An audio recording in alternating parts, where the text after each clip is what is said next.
You expect betrayal to come from outsiders, cold strangers lurking in the shadows, not from the people who share your blood. But the cruelest cut, it came from my own daughter. The night after I buried my husband, while my heart was still bleeding from loss, she came to me with a smile so calm it felt rehearsed. She said Robert had left me with nothing, nothing but $200, and an order to pack my bags. She claimed my house, my memories, my life as her own prize. Can you imagine? To raise a child, to pour your soul into her future, only to have her throw you into the street like garbage. My name is Eleanor Whitfield. I'm 68 years old, and not so long ago, I believed my life, though quieter, still had meaning. For 42 years, I was married to Charles Whitfield, a man who wasn't flashy, who didn't charm crowds or sweep into rooms with grandeur, but who was steady, honest, and devoted. He was the kind of man who showed love in the little ways, warming my tea on cold mornings, fixing the loose railing on the porch before I even noticed it was wobbly, leaving me notes on the counter when he left for early fishing trips. When cancer came for him, it felt like an uninvited thief that never left. And when Charles finally passed, I thought that was the cruelest blow life could deal me. I thought my grief had reached its limit. But then came Lydia, my daughter, my only child. The baby I had carried through a difficult pregnancy, the girl whose scraped knees I kissed, whose college tuition I worked nights to help pay. She stood in front of me just days after the funeral, with her husband Mark at her side. Mark is the kind of man who always seemed too slick for his own good, sharp suits, a rehearsed smile, and the kind of handshake that feels like a trap. I never trusted him. He always had a way of turning conversations into transactions. But Lydia loved him, and I wanted to believe love had blinded me to his better side. That day, they came with papers. Lydia's face was a picture of false sorrow, eyes moist, voice trembling, but not from grief. "Mom," she said, "Dad thought of everything. He wanted us to handle things for you. He knew it would be too much for you on your own." Mark added smoothly, "It's all very straightforward. Charles left us the estate, the investments, and of course this house. He wanted you to have something too, a small allowance to help you relocate somewhere more manageable." And with that, he slid an envelope across the table. Inside, $200. $200. 40 years of building a life together, of raising a family, of sacrificing, and they wanted me to believe Charles had erased me with a stroke of a pen. I sat there, the walls of my own home closing in on me, hearing the faint tick of the grandfather clock Charles had restored years ago. My daughter, my flesh and blood, looked at me not as a mother but as an obstacle to remove. Can you imagine the sting of that betrayal? To bury your husband 1 week, and the next be told by your own child that you no longer belong in the home you built together? That's when I realized the real battle wasn't surviving grief. It was surviving my own family. They didn't wait. Not even a week after the funeral. The very next morning, I woke to the sound of movers dragging boxes through the front door. Lydia stood there directing them like a queen reclaiming her throne, while Mark paced around with his hands in his pockets, barking orders as if he were the rightful owner. "This sofa goes," Lydia declared, pointing at the one Charles and I had shared for decades. "It's outdated. Mark and I need the space for something more modern." They called it redecorating. I called it erasing. My curtains came down, my family photos were shoved into boxes, and Charles's favorite chair, the one he sat in every evening to read his newspaper, was hauled away as if it were trash. And I was told to start packing. Mark leaned casually against the doorway of my kitchen, his smirk widening as he said, "New memories need space, Eleanor. The sooner you move out, the easier this will be for everyone." Everyone. Who was everyone? Certainly not me. I was invisible, treated like some temporary guest in the very house I had built with Charles. The humiliation only deepened when I stepped outside. Neighbors whispered, some pretending not to stare. At church, Friends pulled me aside, their voices soft, cautious. "We saw Lydia driving Charles's Cadillac," one said. Another whispered, "She's been posting about the inheritance online. Such a blessing, she called it." A blessing. My daughter flaunted what she had stolen, turning my pain into her trophy. Meanwhile, I was crammed into a one-bedroom apartment on the edge of town, surrounded by cardboard boxes full of a life reduced to fragments. Charles's fishing rod, my wedding dress, photo albums no one wanted to look at anymore. The walls smelled of mildew, the heater clanked at night, and every time I closed my eyes, I saw Lydia's smile as she stripped away the last pieces of my dignity. But the real wound wasn't material. It wasn't the house, the car, or the bank accounts. Those could be replaced. No, the deepest cut was knowing that Lydia, my only child, saw me as disposable. That I had raised her, loved her, sacrificed for her, and in return, she had turned me into an inconvenience to be pushed aside. Grief had already hollowed me out, but this betrayal, it lit something else inside me. A fire. Because betrayal from strangers you can endure. But betrayal from your own blood? That demands justice. And I swore, in that dim little apartment, clutching Charles's wedding ring in my hand, that I would not remain silent. If they thought they had buried me, they were wrong. They had just planted the seed of their own downfall. The night I found that card, I couldn't sleep. I sat at my tiny kitchen table, the hum of the refrigerator the only sound in the apartment, staring at the embossed name, Edward Graves, Attorney at Law. My pulse throbbed in my ears as I dialed the number with trembling fingers. When Edward answered, his voice was calm but sharp, the kind of tone that told me he already knew trouble was brewing. After I explained my situation, there was a long silence on the line. Then he said words that made my knees go weak. "Mrs. Whitfield, your husband was smarter than anyone realized. The will Lydia showed you is a fabrication." I froze. He explained everything, how Charles had updated his will shortly before his death. Lydia was never supposed to have the house, the estate, or the majority of the money. She was allotted only $5 million, a generous gift in itself. The rest, $20 million plus the family home, belonged to me.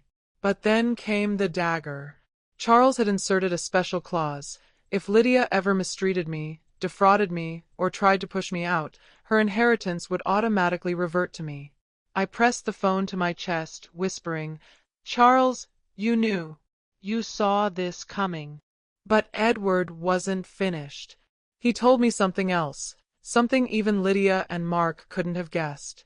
Charles's wealth wasn't just the product of wise investments. It was clean money he'd earned working undercover with federal authorities. For over a decade, my quiet, bookish husband had secretly assisted the FBI in dismantling a criminal network. The government had paid him millions in exchange, which meant Lydia and Mark's fraud wasn't just cruel, it was criminal on a federal level. From that moment, my grief hardened into resolve. I didn't rush. Revenge isn't served hot, it needs to be prepared like a meticulous recipe. For weeks, I quietly gathered proof. I saved the eviction papers Lydia had forced me to sign. I printed screenshots of her online posts bragging about her fortune. I even recorded voicemails where Mark gloated about finally being the man of the house. I worked with Edward, who contacted investigators discreetly. The FBI was looped in, their interest sharpened once they realized Charles's name was connected to their files. Every document, every arrogant word from Lydia, became another brick in the case I was building against them. Each night, I looked at Charles's wedding ring, twisting it in my fingers, whispering, "Just a little longer, love. Justice is coming." By the time I was finished, I had transformed from a grieving widow into something Lydia and Mark could never have imagined. I was no longer their victim. I was their executioner, waiting for the perfect moment to strike. Sunday dinners had always been sacred in our family. But this one was different. It wasn't about food, or family, or comfort. It was about truth and reckoning. I arrived not in silence, not as the grieving widow they thought they had crushed, but escorted by Edward Graves, Charles's lawyer, and 2 federal agents in dark suits. Lydia sat smugly at the head of my dining table, swirling her wine glass like a queen on her throne, while Mark carved the roast as though he owned the very air in the room. "Mother," Lydia said coolly when I entered, "I didn't realize you'd be joining us." "Oh, I wouldn't miss it," I replied, my voice steady. Edward stepped forward, placing a thick folder of documents in the center of the table. "Actually, Mrs. Whitfield has every right to be here. Because this house," he tapped the papers, "is hers, not yours." Lydia's laughter was brittle, the sound of glass cracking. "This must be a mistake. Dad's will." But Edward cut her off. "The will you presented was forged. Here is the authenticated version, signed and witnessed. And here," he nodded to the agents, "is the federal evidence of your fraud." The TV screen flickered on. One by one, every piece of proof appeared. Lydia's Instagram posts flaunting the estate, Mark's emails bragging about liquidating assets, the eviction notice with Lydia's signature scrawled across the bottom. Each document linked together like a noose tightening around their throats. Mark's face drained of color. Lydia's hand trembled so violently she dropped her fork, the sharp clang echoing in the stunned silence. Edward's voice was calm, almost merciful. Per the clause Charles Whitfield placed in his will, any mistreatment or attempt to defraud Mrs. Whitfield results in immediate forfeiture of inheritance. Which means, Lydia, everything you thought was yours, every penny, every inch of this home, returns to your mother. The silence shattered. Mark swore under his breath, his mask of arrogance crumbling. Lydia's eyes filled with fury, then fear. She reached for the papers, but one of the agents pushed them out of reach. "Mr. Whitfield," the taller agent said coldly, "you're under arrest for fraud, financial exploitation of an elder, and attempted identity manipulation." Handcuffs snapped around Mark's wrists. Lydia gasped, stumbling back, but the second agent blocked her path. "Lydia Whitfield, you're complicit. You'll be answering to the court." I watched it all with an eerie calm, the kind only years of betrayal could forge. For the first time in months, I felt taller, stronger. I wasn't the grieving widow they had shoved aside. I was Eleanor Whitfield, and this was my table, my house, my justice. The trial dragged on for weeks, but every moment felt like a reckoning carved in stone. Lydia tried everything, sobbing on the stand, claiming Mark had manipulated her, insisting she was too fragile to understand the documents she had signed. Her lawyer painted her as a grieving daughter, overwhelmed by loss, misguided but not malicious. But the evidence told a different story. The jury saw the eviction notice, Lydia's signature bold and unrepentant. They saw her Instagram posts, flaunting money that wasn't hers, mocking me in captions meant to look light-hearted. They saw Mark's chain of emails, proving he had orchestrated the fraud with Lydia's full cooperation. Every lie unraveled under the glare of hard evidence. The courtroom was silent when the prosecutor replayed a clip of Lydia bragging to a friend about how she would finally get rid of Mom and live the life she deserved. Those words, cruel and venomous, sealed her fate. Mark sat stone-faced as the verdict was read, guilty of fraud, financial exploitation, and conspiracy. 3 years in prison. He didn't flinch, but the tight clench of his jaw betrayed the storm beneath. Lydia broke. Her tears came not as remorse but as panic, a child caught with her hand in the fire. The jury was unmoved. 18 months in prison, plus probation. The gavel came down with finality, the sound ringing through the chamber like justice itself. For the first time in months I could breathe. The weight pressing against my chest, the nights of doubt, the ache of betrayal, it all seemed to lift. When Lydia turned to me as the bailiffs led her away, her eyes searched for mercy. I gave her none. She had mistaken my love for weakness once. That mistake had cost her everything. And the inheritance? Every cent, every bond, every brick of the house reverted to me. Charles had foreseen this storm and left me not only wealth, but power, a shield against the very people I had once trusted most. His love had stretched beyond death to protect me. The whispers in the courtroom followed me as I left. Some pitied Lydia. Others praised my resolve. But I didn't care about their opinions. What mattered was simple. Justice had been served. For once, Lydia couldn't twist the narrative. She couldn't play the victim, couldn't paint me as the burden. For once, the truth stood on its own. And she had no choice but to face it. Months slipped by, and with them, the heaviness of grief and betrayal began to fade. For the first time in years, my home felt like mine again. The rooms no longer echoed with Mark's arrogance or Lydia's disdain. They held only peace. I had money, yes, but what mattered most was not the wealth. It was the freedom to live on my own terms, without fear of being pushed aside or silenced. I renovated slowly, keeping the bones of the house Charles and I had built, but refreshing it with new life. Every wall painted, every room restored, felt like reclaiming a piece of myself. It was no longer just a house, it was a sanctuary. With Charles's fortune fully returned, I knew I couldn't let his legacy end with me. That's why I created the Whitfield Foundation for Elder Justice, a non-profit that funds legal aid for seniors who, like me, had been exploited by the very people they trusted most. I met others with stories eerily similar to mine.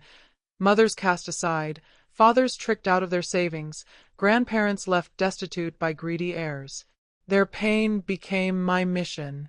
Each case the foundation supported was another thread of strength woven from my own suffering.